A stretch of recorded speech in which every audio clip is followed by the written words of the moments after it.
Welcome to another episode of the Unleashing the Future of Work live podcast. Hello, Unleashing the Future of Work community, wherever you're tuning in from. I hope you're safe, sound, and healthy. And in a minute here, we're going to show you some love. But I want to actually announce and more importantly, introduce my lovely guest for today, Michael Ioffe, who is gracing us with his presence today.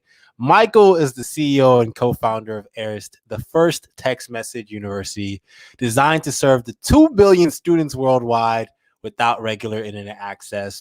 Arist started with a simple realization: digital learning was broken and ineffective. While working in Yemen, Michael realized that text messages, the most reliable and widespread digital communication medium on the planet, could be used to bridge that gap, making educational insight from leading professors and thought leaders more accessible to the world's 5 billion people without cell phones. This is why him and his team created Arist to make learning as personal and frictionless as possible, one text message at a time. And today, we're going to be talking about his entrepreneurial journey, how he started and got involved with Arist. They've raised venture capital. In addition to that, they have a great board of advisors. And right now, more than ever, they're in demand from what I was just talking with him earlier about. And we're going to talk about the digitization of education, and more importantly, where he sees it going. So, without further ado, let me go ahead and bring on Michael to the show and show you all some love in our amazing Unleashing the Future of Work community. What's up, Michael? How are you doing, man? I'm fantastic. Thanks so much for having me on. Of course, man. So, talk to me a little bit about how you're doing, given everything that's going on with COVID-19, Michael. Sure. It's been a little bit overwhelming, to be honest. Yeah, We yeah, just yeah. The really great thing is that we're in a position to help, which is yeah. what we care deeply about. Um, you know, Everything from helping school districts reach students who don't have internet at home, to helping companies deliver corporate training and updates to employees who don't have access to LMS. One of the things that we've been most excited about is we just launched a WhatsApp-based course to COVID-19 training, Wow. to refugees in Uganda who don't have regular internet access or a laptop. So, we've seen tons of use cases for text message based learning just over the past few weeks, and it's been overwhelming. That's amazing, Yeah, Michael. we're able to help. So yeah, it's been crazy. So shout out to Edward as well as Thomas who are viewing and tuning in from wherever they are. Thomas, Edward, shout out, show us some love. Where are you tuning in from? Let us know. Let Michael know so we can show you and your location some love, your state some love. Shout out to Mike Gates, who's also tuning in and who is my co-founder at Guide. Mike is saying this is such an interesting platform. Michael, check out Literal. You might love it. They have a reading platform that uses the text format as well. So that might be something interesting to you, Michael. So, Michael, I want us to dive deep and talk a little bit about your entrepreneurial journey, brother. How did you, come up with Arist? Where did the inspiration come from? Take us back to the past. Sure thing. So my background is in the nonprofit space. So Mm, when I was 15, just for context, both my parents are refugees, wow. and growing up, education was really, really highly valued. And so I ended up going to an urban public high school that was really, really diverse socioeconomically. So Wow. we had students that were extraordinarily wealthy, and then students who were homeless. And my family was somewhere right in the middle. And Wow. what I really quickly realized is that my wealthier friends had access to really meaningful and important conversations with their parents' friends, who were Mm, often really interesting, successful people, that me and my lower income friends didn't have access to. mm, And so I realized that social capital is extremely important, and access to these conversations was generating really, really important opportunities. yeah. And I wanted to create a venue where anybody could have access to important conversations with people that could provide resources, opportunities, vital knowledge, etc. Wow. So I ended up hosting a series of monthly conversations, free monthly conversations in Portland, where Mm, I just cold emailed like 100 local business leaders and said, "Hey, can you come speak?" Um, and that series of conversations ended up taking off. We had over 1,000 students attend our first season of events, and I very quickly started realizing that, hey, this model could be really effective. So I yeah. put together a manual and a series of templates to help other students create conversation series of their own. And fast forward 2 years, and that initiative became tile.org. which is now Wow. one of the world's largest entrepreneurship education nonprofits. So we have over 450 locations in 50 countries. And with Tile, one of our most successful locations was in the conflict zone in Yemen. And I couldn't Mm. understand why we were getting 400 students to hear, coming to hear textbook publishers speak in Yemen, when we were barely getting, 50 students or 100 students to come hear the CEO of the Jordan brand speak in Florida. Um, and what we quickly realized is that students in Yemen don't have access to the internet or have very limited Mm. access to the internet. And so they can't take, video courses and all of this accessible learning content that we're used to. And, more importantly, Yemen's educational system has been, completely defunct for over 4 Mm. years. And so students were desperate for educational resources, and these live events that we were hosting were one of the only educational resources that they had. So I ended up banging my head against the wall for a few months trying to figure out how to deliver more educational content to students in Yemen. Yeah. And we ended up realizing that, every student has a phone, Wow. and SMS operates on a completely different communication network than Wi-Fi does, or internet does. And so if we could figure out a way to deliver educational content via text message, we could change, the accessibility profile of education for millions and millions of students. Mm. Yeah, so from there, we ended up doing some research with a few professors from Babson and USC, and ended up developing the first text message course, just to prove the concept and see if this like crazy idea that we had would actually work. And to Mm. our surprise, text message courses, along with being super accessible, were extraordinarily effective. We packaged a semester long entrepreneurship course that Babson developed into 30 days worth of text messages, and even students who had internet loved it. Wow. And it was amazing. And then a large corporate training organization based in Boston heard about what we were doing, reached out to us and said, "Hey, this would be great for corporate training." And we were like, "What the hell is corporate training?" We like none of us had ever worked for a company, apart from like an ice Because cream you were in shop. college at this time, right? Yeah, and I'm still in college. I'm And actually a he's still junior. in college, Yeah, yo. yeah, I'm still Yeah. there. Yeah, that's right. And so yeah, and so we very quickly realized that along with being super accessible and a great Mm. vehicle for delivering, educational content to students in need, text message courses can also transform the way that corporate training is done. Wow. Right? Because imagine instead of having to sit down and watch a 2-hour video about something like sexual harassment training, right? A really really important, you can now get a text every single day for 30 days, right? That gives you one explanation of a concept or case study related to harassment training. Mm. Walks you through, some exercises, lets you understand that one specific concept that you can then, think about for the rest of the day. And you can do it on the subway or when you have a breakout work, or whenever you have 5 minutes of free time. Yeah. And so it breaks learning up into really small chunks. Uh, Mm.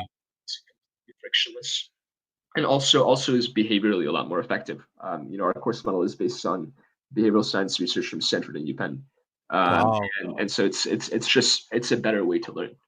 So Uh, talk to me about the entrepreneurial journey then. I want to kind of like dive deep here in the sense of, so you had this idea, it's really groundbreaking. And similar to you, man, I am the son of immigrants. We didn't grow up in the most affluent area in Houston, Texas. But what I'm really interested to know is, Mike, you had this great idea. You didn't know probably too much about entrepreneurship. I mean, you've seen great entrepreneurs, but how did you approach building a team and kind of like telling the story of why, Arist matters to the world? yeah, no, that's an excellent question. So for every project, my friends and I joke that every project that I've ever worked on has started off as a joke, right? And I found that when things start off as projects, they end up having a much higher rate of success. Yeah.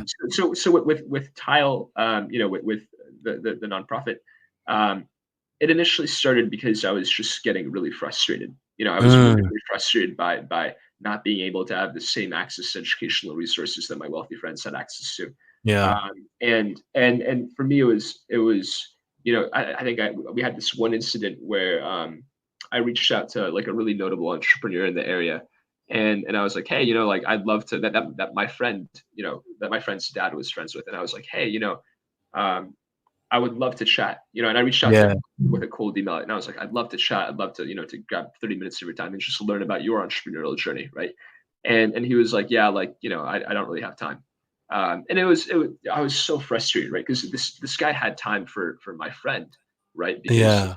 their parents were friends, but he didn't have time for me. And so I was just determined, and kind of pissed off, to be honest, but really really determined to create something, and Mm. prove this guy wrong. And then in terms of building a team, I think every single thing that I've ever worked on, I've had an immense, I've had a pretty clear vision for it and an immense conviction that we needed to fix something, right? With Mm. Arist, we need to fix, like learning companies have been talking for years. So like, oh yeah, like we're making learning super accessible. They aren't, Yeah. right? Most people don't have an internet connection, and so Mm. or don't have the time to take a video course, right? So our my goal with every single thing that I've worked on has really been to, to often prove somebody wrong and really fix a gap that I found. And I found that team, people naturally gravitate to ideas that they find compelling. Like idea Mm. engagement is a real thing. And so with Eris, people understood the need and really really quickly jumped on. And then for in terms of selecting team members, I found that picking people that are good at growing, right? Because none of my current co-founders had the skills necessary for doing what they're doing now. Yeah. You learn Um, by doing. you learn by doing, exactly. But all of them have a remarkable ability to learn and grow very very quickly. Yeah. And, Yeah. and that was like the most important thing. And when we're working with, I love the people that I work with. I work with some of my greatest friends, and the Uh, great thing is that I've become friends with them through my, through working together. So yeah, we have an amazing team, and I feel super lucky. shout out to our amazing Unleashing the Future of Work community that is tuning in now. Shout out to Austin from Washington, D.C., Louis from Dallas, Texas, as well as Thomas from Dallas, Fort Worth, Texas, as well. And much love to my boy Peter from Orlando, Florida. I would love for you all to, if you all have any questions about entrepreneurship, pitching, selling, fundraising, whatever it is your idea, make sure that you are dropping it in the comments. Michael here is literally just a world of knowledge right now. And I think what's so fascinating, Michael, about some of the things that you've been sharing is the fact that it requires grit, it requires confidence, and this mindset of I need to prove somebody wrong who doesn't believe in this obvious problem that I don't see. Yeah, yep. Yeah, I mean, yeah, everything that I've done has been sort of out of spite. Yeah. Um, yeah, and if there are any questions coming in, I'd love to answer them. Yeah, Uh, absolutely, absolutely. No, I'll definitely make sure I'm surfacing them. So, let's move on to kind of like, given with everything that's going on right now in today's age with COVID-19. And, I would love for you to kind of like describe a little bit what is the experience with Arist, right? Because you kind of gave us the pitch of like this is Arist, but what's the experience? Like what does someone, that's a young student in Yemen see when they, once they have access to Arist, or how does a corporation use it with the distributed workforce now, right? Where everyone is learning remotely and working remotely.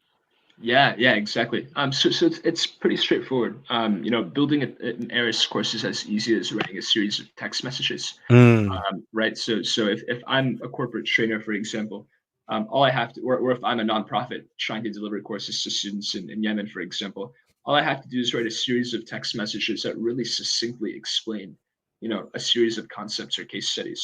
I think most students can agree that like a significant portion of what is said in online classes or even in in-person classes can be boiled down to a few essential concepts or case studies. There's a lot of fluff everywhere, right? yeah, yeah, Yeah, and like it's just the case. Like we one of our clients that we were working with, they were like, oh yeah, here's this like 6 hour video course that we made, and we're like, dope. Here's the six text messages that explain everything that you covered in this 6 hour video course, right? And they were like, oh yeah, wow, like this is crazy. Like we did, like nobody realizes that they have like that much fluff in their courses, right? Um, and so yeah, for us, uh, once you build out a course, all you do is send out the link to the course to the students that you mm, want to sign up, or if you're a student in Uganda, for example, you can just sign up by texting a code to a WhatsApp number. And then from there, every single morning, at a time that you pick and on a messaging platform that you pick, WhatsApp, Facebook Messenger, or SMS, you'll get a 1,200 character explanation of a concept or case study. It's about 2 screen lengths. And then you can include images, GIFs, and then a question that you have to reply to. And that's it. And so in about 15 days Wow. you can learn. Yeah, yeah, yeah. It's as easy as texting a friend, right? Super, I, super simple. and it's no wonder that it's impacting the entire world. I mean, that when you're really optimizing for access like that, it's boundless who you can reach. So, question from Alston, who's saying, how did you make that transition from nonprofit projects in Yemen to now a for-profit business training? Like, what was that transition like, Michael? Yeah, yeah, without a doubt. So Arist was initially a nonprofit organization itself. So Yeah.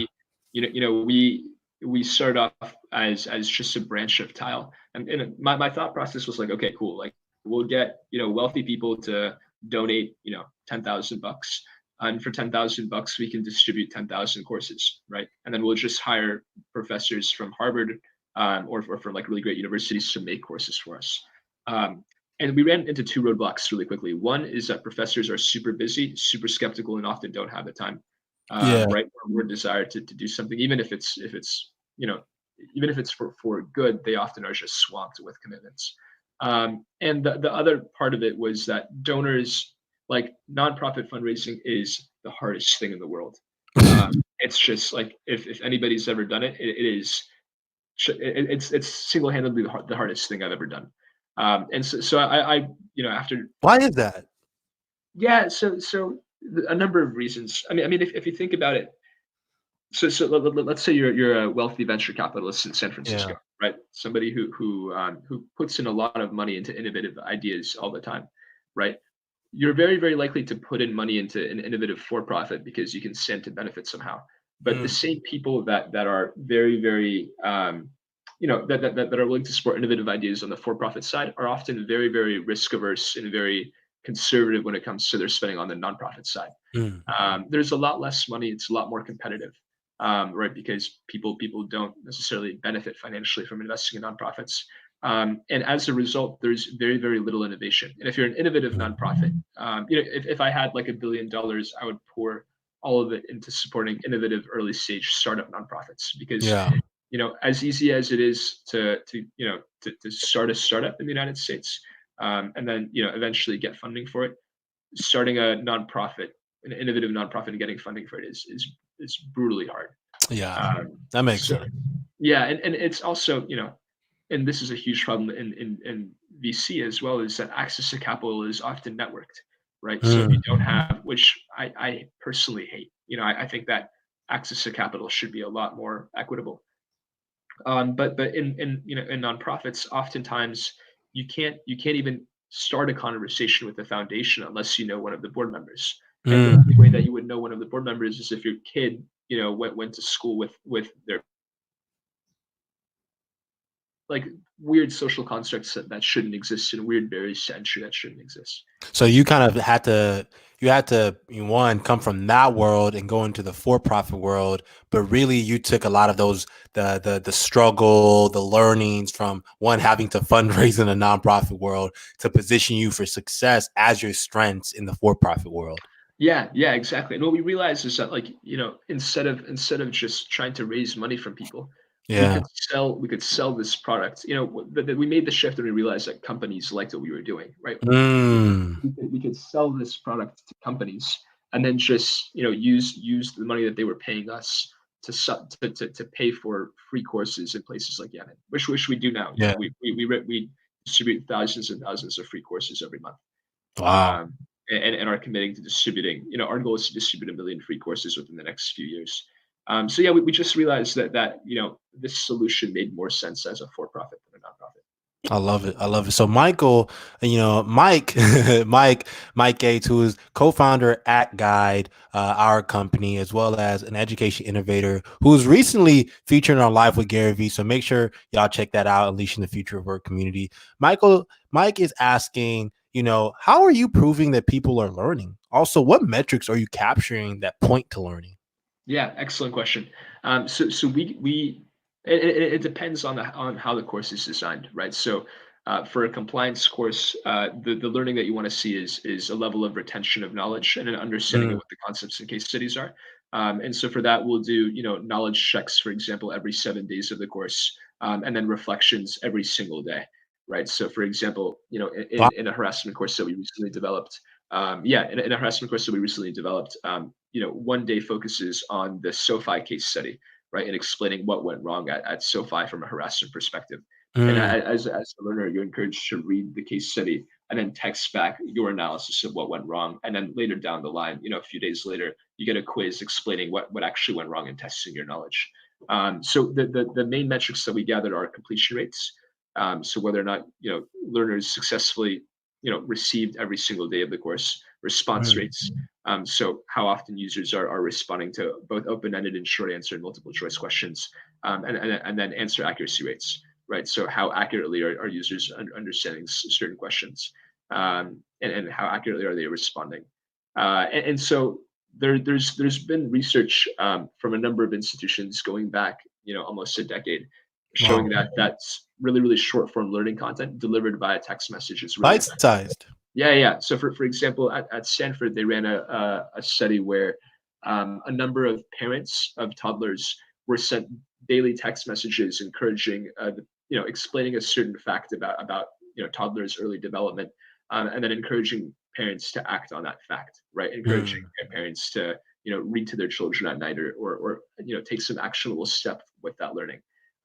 And just that one text message a day mm. sent to the parents ended up having dramatic effects on the toddlers' learning outcomes. So something as simple as a text message can really dramatically improve learning.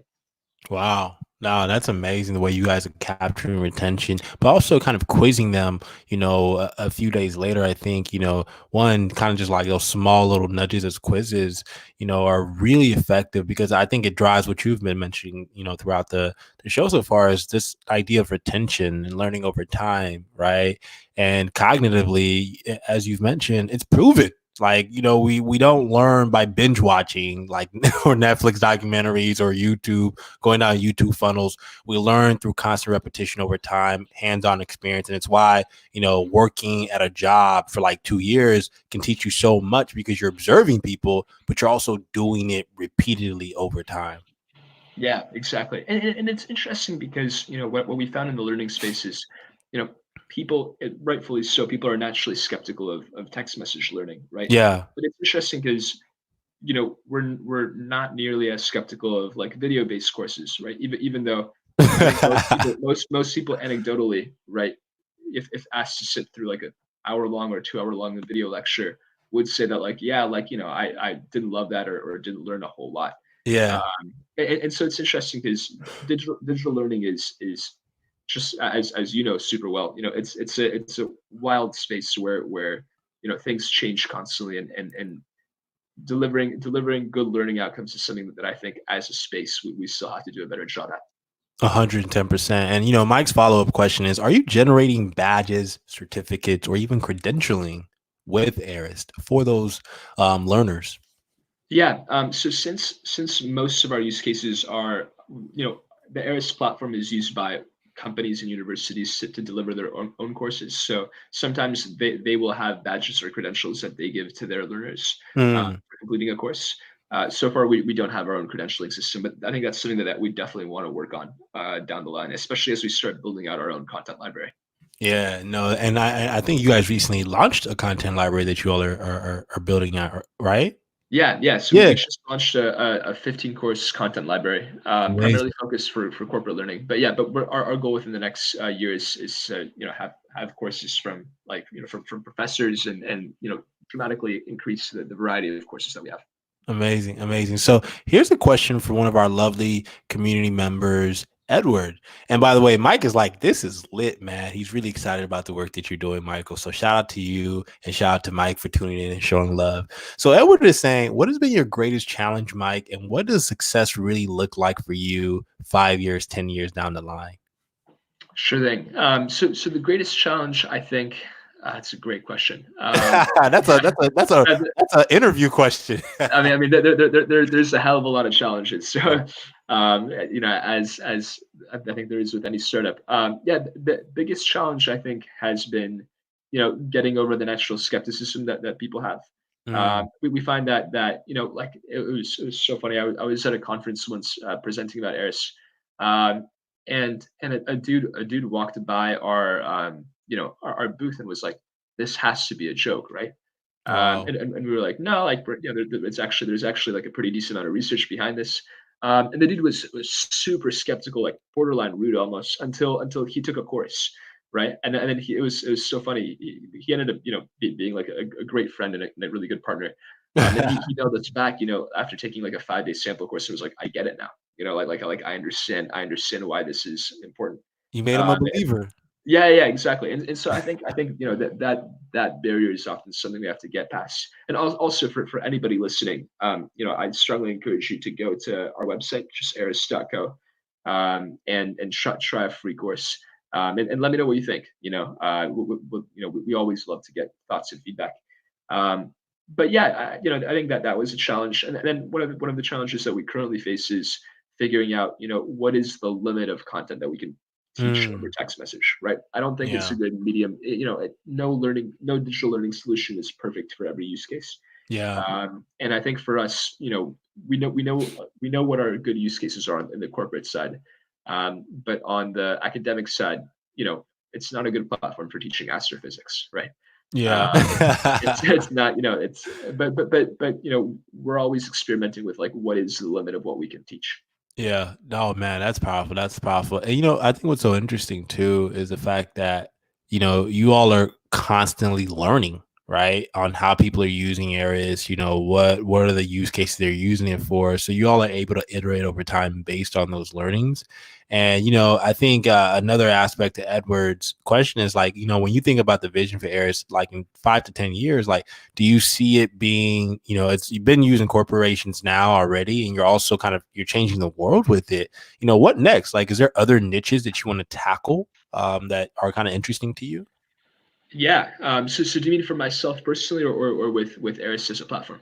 Arist is a platform, but I think Edward was also interested in you, right? Because I mean, you're doing really big things now. Where do you see yourself in all of the great things you're doing?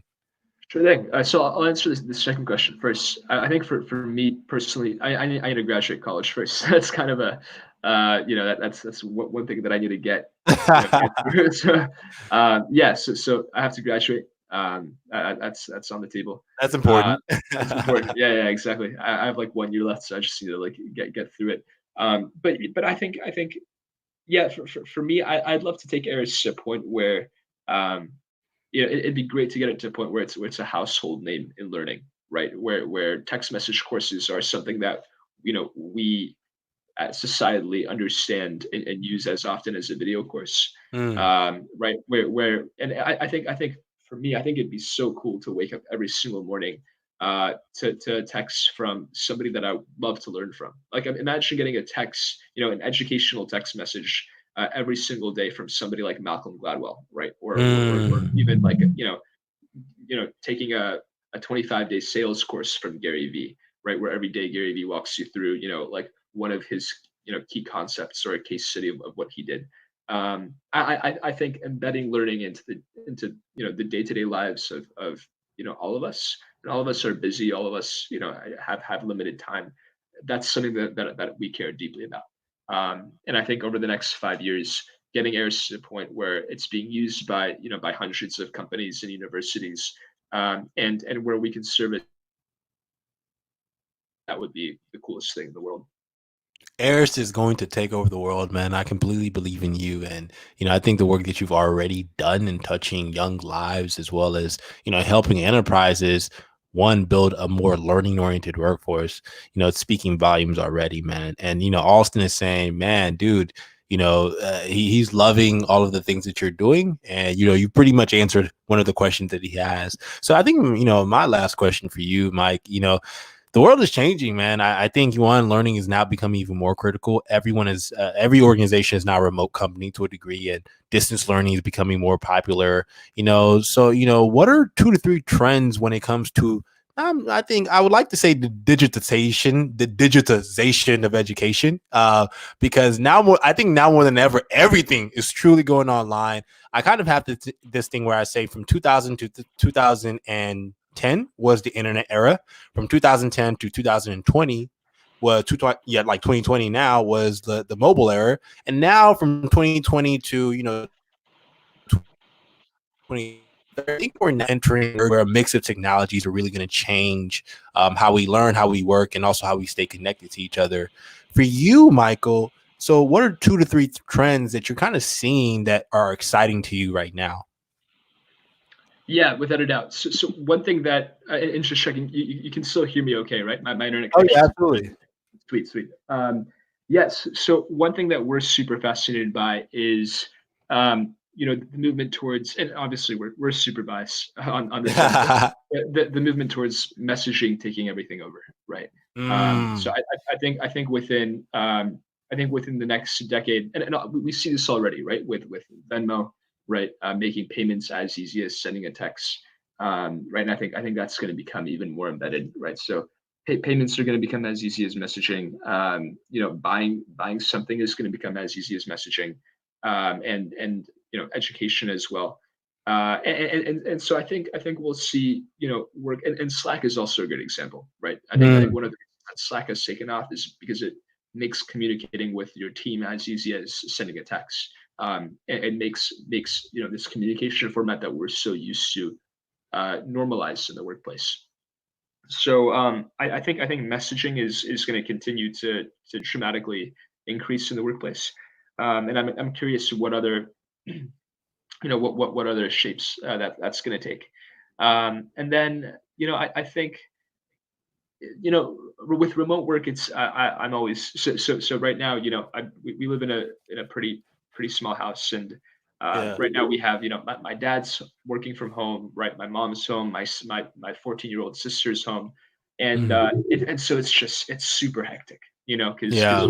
everyone's trying to like do meetings, or our internet sometimes just like this stops working and stuff like that. So with remote work I think it's super promising. Yeah. But I think that there's still, there's still something about being in person, and there's still something about being in the office that is so important and so meaningful. Right. I vividly remember when you and I met in person, right? And that in-person interaction, has such an important impact.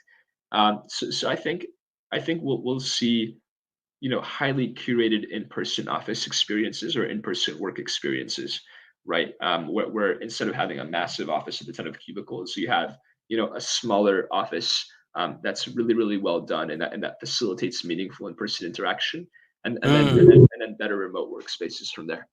Oh my goodness. You're speaking the future into existence. I could definitely see that coming to fruition as well. You know what, Michael, man, you have been an amazing champ answering all of these tough questions from our awesome community, as well as, just giving us the vision of Arist. Do you have any parting words for our lovely Unleashing the Future of Work community? And before, I give you the last say, I want to let our community know, if you're interested in getting into the tech industry, I am working with one of my great friends, John Marty, on a webinar where we help you discover your why and how you can communicate your why to position yourself to get a job in tech. So check out breakintobigtech.com/webinar. And in addition, Michael has encouraged you all to check out his website, check out Arist's website, arist.co, arist.co. Arist.co is Michael's website. Make sure to check it out and see all the great work Michael and team are working on. So with that said, Michael, what are your final words for our amazing community? So one, they can embrace this future that you're building, but also stay always learning. Yeah, for sure. Well, first off, Tim, thanks so much for having me on. I absolutely love the work that you're doing, and it's been an absolute pleasure being here.